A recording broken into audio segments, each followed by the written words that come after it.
The creators of this drone need only 2 words to describe it: epic scale. They decided to combine the payload capacity of large drones and the maneuverability of smaller ones, resulting in a kind of flying F1 race car. The drone is powered by a 220 horsepower propulsion system, thanks to which it reaches 87 miles per hour. And there is a very simple reason for the impressive size. The team has made racing drones before, but only small ones.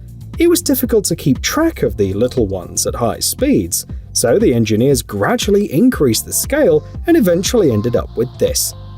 The team got one step closer to its vision to create a brand new future racing experience, the description states.